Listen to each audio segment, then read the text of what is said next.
जरिए आपको समझाने की ये कोशिश करते हैं। पहले सवाल की अगर हम बात करें, पहला सवाल पूछा गया, संसद में जो सुरक्षा की चूक हुई उसको आप किस तरीके से देखते हैं? पीएम मोदी ने इसका जवाब दिया कि यह घटना बहुत दुखद है और चिंताजनक है। हालांकि इस मुद्दे पर वाद विवाद या प्रतिरोध के बजाय इसकी गहराई में जाना जरूरी है। ऐसा करने पर मामले का समाधान मिल सकेगा। संसद में घटित हुई घटना की गंभीरता को कम करने नहीं, जो कम आंका जा रहा है वैसा नहीं करना चाहिए। स्पीकर महोदय ओम बिरला गंभीरता के साथ इस मामले को लेकर सभी जरूरी कदम उठा रहे हैं। जांच एजेंसियों की तरफ से भी इस मामले की सख्ती से जांच हो रही है। इसके पीछे कौन से तत्व शामिल है, इसकी भी गहराई तक जाना बहुत जरूरी है। पीएम मोदी ने कहा, एक साथ आकर समाधान ढूंढना होगा। ऐसे विषय पर प्रतिरोध से सभी को बचना चाहिए। एक मन से समाधान के रास्ते खोजने चाहिए। दूसरा सवाल पीएम मोदी से किया गया कि मध्य प्रदेश, छत्तीसगढ़ और राजस्थान की जीत में बीजेपी की जीत को आप कैसे देखते हैं? इस पर पीएम मोदी के द्वारा जवाब दिया गया कि मेरे लिए इस जीत से ज्यादा अहम है जनता के दिलों को जीतना। मैं इसके लिए मेहनत करता हूं और जनता झोली भर देती है। हिंदी पट्टी के 3 राज्य मध्य प्रदेश, छत्तीसगढ़ और राजस्थान की जीत को आगामी लोकसभा चुनाव के लिए भी संदेश है। तीसरा सवाल जो कि पीएम मोदी से पूछा गया, तीनों राज्यों में मुख्यमंत्री के रूप में नए चेहरे को चुनकर बीजेपी ने सबको चौंका दिया। तो इस पर पीएम मोदी ने जवाब दिया कि किसी भी सेक्टर में कोई भी नाम अगर बड़ा हो गया और किसी ने अपनी ब्रांडिंग कर दी तो अन्य लोगों पर ध्यान नहीं जाता, भले ही वो कितनी भी ज्यादा प्रभावशाली क्यों ना हो और कितना भी वो बेहतर काम क्यों ना करते हो। इस वजह से नए लोगों की प्रतिभा और उनकी उपयोगिता पर चर्चा नहीं हो पाई। इसके कारण कई बार कुछ लोग नए लगते हैं, लेकिन सच्चाई तो यह है कि वो नए नहीं होते। उनकी अपनी एक बहुत लंबी तपस्या होती है, उनका बहुत लंबा अनुभव होता है। चौथा सवाल जो कि पीएम मोदी से किया गया कि अगले साल 22 जनवरी को राम मंदिर का उद्घाटन होना है और ये आपके लिए मौका कितना खास होगा। इस पर पीएम मोदी की तरफ से जवाब सामने आया। उन्होंने कहा, ये खुशी सिर्फ मोदी की खुशी नहीं है, बल्कि ये हिंदुस्तान के वो 140 करोड़ हृदय की खुशी और उनके मन के संतोष का अवसर है। उन्होंने कहा कि मेरे लिए 22 जनवरी का ये मौका हर घर अयोध्या, हर घर राम आने का अवसर है। पांचवा सवाल जो पीएम मोदी से किया गया कि मध्य प्रदेश, राजस्थान और छत्तीसगढ़ में जीत की हैट्रिक के बाद आपने लोकसभा में हैट्रिक की बात की, लेकिन आप ये भी कहते रहे हैं कि विधानसभा के लिए जो चुनाव लोकसभा के लिए सेमीफाइनल नहीं माने जाने चाहिए। इस पर पीएम मोदी का जवाब आया। उन्होंने कहा कि इस जनादेश को 2 पैमाने पर देखना चाहिए। पहली बात कि ये लोकसभा चुनाव से कुछ महीने पहले आया है और दूसरी बात यह है कि जनादेश यूपीए के तहत उसके रूप में आईएनडीआईए बनने के बाद आया है। इस तरह से ये आईएनडीआईए के लिए पहला टेस्ट था और इस टेस्ट में जनता ने विपक्षी गठबंधन को पूरे तरीके से नकार दिया है। जनता ने अस्थिरता और स्वार्थ की राजनीति को पूरे तरीके से नकार दिया है। इन चुनाव परिणामों से देश का मूड झलक भी चुका है। साथ ही उन्होंने कहा कि जनता ने राष्ट्र हित में स्थिर, स्थायी और सेवा भाव से समर्पित सरकार के लिए जनादेश दिया है। इसके अलावा इन चुनावों ने लोगों के फैलाए गए एक और झूठ को भी खारिज कर दिया है। एक राजनीतिक वर्ग था जो कि ये कहता था कि राष्ट्रीय स्तर पर तो बीजेपी के सामने कोई चुनौती नहीं है, लेकिन राज्य में पार्टी को उतना समर्थन नहीं मिल रहा। जो कि परिणाम आए उससे वो मिथक भी टूट गया। पीएम मोदी ने आगे कहा कि हमने 3 राज्यों में तो सरकार बनाई है। तेलंगाना में भी बीजेपी के वोट प्रतिशत में रिकॉर्ड वृद्धि हुई है। ये दिखाता है कि 2024 के चुनाव में बीजेपी एक बार फिर से ऐतिहासिक जीत दर्ज करने जा रही है। छठवां सवाल जो कि पीएम मोदी से किया गया, पीएम मोदी से सवाल किया गया कि इस बार 3 राज्यों में पहली बार खुलकर बीजेपी ने सिर्फ आपके नाम पर वोट मांगे और आपने लोगों को मोदी की गारंटी दी। नतीजे भी अभूतपूर्व आए। क्या मान लेना चाहिए कि ये फॉर्मूला आगे भी चलता रहेगा? तो पीएम मोदी का जवाब इस पर सामने आया। उन्होंने कहा कि ये गारंटी शब्द सिर्फ 3 अक्षरों तक सीमित मत कीजिए। सामान्य नागरिक के मन में गारंटी बोलते ही 4 प्रमुख मानदंड उभरकर सामने आते हैं और इन 4 पैमाने पर जो खरा उतरता है वो गारंटी का आधार बन जाता है। ये 4 मापदंड है: नीति, नियत, नेतृत्व और काम करने का ट्रैक रिकॉर्ड। ये वो 4 मापदंड हैं। ये वो 4 कसौटियां हैं जिन पर जनता आपको परखती है। इन चारों में से कुछ भी अगर कम होगा तो वो गारंटी नहीं बल्कि खोखली सिर्फ घोषणा हो जाएगी। वो शब्दों का सिर्फ एक मायाजाल बनकर रह जाएगी। इसलिए जब मैं मोदी की गारंटी कहता हूं तो जनता बीते सालों के पूरे इतिहास को देखती है। जनता हमारी नीतियों की समर्थक है, हमारी नियत की सहभागी है, हमारी नेतृत्व की समर्थक है और हमारे ट्रैक रिकॉर्ड को लगातार देख रही है। 7वां सवाल जो पीएम मोदी से किया गया वो ये था कि उत्तर और दक्षिण भारत के चुनाव को लेकर एक बहस सी छिड़ गई है। इसे आप कैसे देखते हैं? तो इस पर पीएम मोदी का जवाब आया कि मैं बताऊं, सच्चाई तो ये है कि देश के जनमानस के बीच इस प्रकार की कोई बहस नहीं है। भारत के लोग किसी भी प्रकार के भेदभाव में यकीन नहीं रखते। उन्होंने ये भी कहा कि ये बहस विशुद्ध रूप से घमंडिया गठबंधन की ओर से फैलाया हुआ एक और झूठ का गुब्बारा है। उनकी तरफ से फैलाया हुआ ये झूठ है।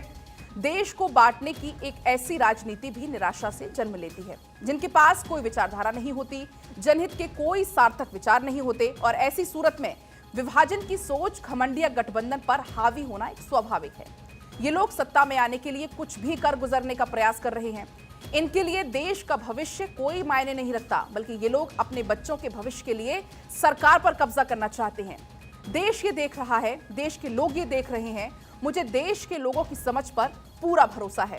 8वां सवाल जो पीएम मोदी से किया गया, आजकल आप जहां भी जा रहे हैं वहां अब की बार 400 पार के नारे लगते हैं। क्या सचमुच में पार्टी ने ऐसा कोई लक्ष्य रखा है? इस पर पीएम मोदी की तरफ से जवाब आया कि देखिए, जनता के द्वारा दिया जा रहे ये किसी भी आंकड़े का विशेष आधार होता है और उस आंकड़े के पीछे एक भाव होता है, उसका अपना एक महत्व होता है। हमें ये समझना होगा कि आज देश का जन जन ये समझ रहा है कि 2014 के पहले 3 दशक की राजनीतिक अस्थिरता ने देश को कितना बड़ा नुकसान पहुंचाया है। और आज पूरी दुनिया की नजर में भारत है। पूरी दुनिया भारत को एक नई उम्मीद से देख रही है, और ऐसे माहौल में अब देश का कोई भी नागरिक भारत को अस्थिरता की आग में नहीं झोंकना चाहता है। हमने देखा है कि गांव के लोग अक्सर ये कहते हैं कि कोरोना एक भयंकर महामारी के दौरान अगर भारत में अस्थिर सरकार होती तो देश का क्या होता। वैश्विक महामारी और युद्ध की वजह से आज विश्व की आर्थिक व्यवस्था बुरे तरीके से चरमरा गई है। ऐसे में अगर भारत में भी अस्थिरता होती तो क्या होता। इसलिए सामान्य व्यक्ति आज भी पहले से ज्यादा मजबूत सरकार, अधिक समर्थ सरकार के पक्ष में है। लोकतंत्र के लिए यह भी बहुत जरूरी है। वैसे मेरे लिए सीटों की गिनती उससे ज्यादा मेरे लिए मायने रखती है जनता जनार्दन के दिलों में प्राथमिकता। मैं दिल जीतने के लिए प्रयास करता हूं, मेहनत करता हूं, तो मेरी जनता खुद मेरी झोली भर देती है। पीएम मोदी से 9वां सवाल पूछा गया कि एक चर्चा भी ये खूब होती है, आपके आलोचक भी ये कहते हैं कि मोदी में कुछ है, लेकिन इस कुछ के लिए वो शब्द नहीं ढूंढ पाते हैं। तो क्या आप इसकी पहचान कर पाए? इस पर पीएम मोदी ने जवाब दिया, आप जिस कुछ की बात कर रहे हैं, ये भाव उठना तो बहुत स्वाभाविक है। हर किसी के मन में ये विचार आना बहुत स्वाभाविक है। एक व्यक्ति जो गरीब परिवार में जन्मा, सरकारी स्कूल में पढ़ा और पिछले 23 साल से पहले सीएम, इसके बाद पीएम के तौर पर सेवा भाव में जुटा हुआ है। जनता ये सब कुछ देखती है। ये कुछ क्या है, ये इसका कोई भी ठोस जवाब मेरे पास नहीं है, लेकिन मैं ये मानता हूं कि मैं जो कुछ हूं वो आशीर्वाद के बिना संभव नहीं था। वो 2 आशीर्वाद के बिना संभव नहीं था। पहला, जनता जनार्दन का आशीर्वाद, जो मैं स्वयं अनुभव करता हूं, प्रकट रूप से अनुभव करता हूं कि जनता जनार्दन ईश्वर का रूप है और मैं जनता का पुजारी हूं। मैं 140 करोड़ का पुजारी हूं। मैं जहां भी जाता हूं, लोगों से मिलता हूं, वहां लोग को सिर्फ मोदी को वो सिर्फ प्रधानमंत्री के तौर पर नहीं, बल्कि मोदी में अपना बेटा देखता है, कोई अपना भाई देखता है। वो मुझे अपने के रूप में देखते हैं। हर उम्र, हर वर्ग, हर समाज के लोग मोदी में खुद को ढूंढते हैं, किसी अपने को ढूंढते हैं। ये बहुत बड़ा मेरे लिए सौभाग्य है। जनता जनार्दन के अलावा दूसरा जो आशीर्वाद है वो है एक दैवीय शक्ति का। ये दैवीय शक्ति मुझे चलायमान रखे हुए है, निरंतर मुझे देश सेवा के लिए प्रेरित करती है। मेरे पास स्वयं के जीवन के अलावा इस दैवीय शक्ति का कोई प्रमाण नहीं है। शक्ति का साक्षात आशीर्वाद मेरा दूसरा सबसे बड़ा सौभाग्य है। इन दोनों आशीर्वाद के बिना ये कुछ संभव नहीं था।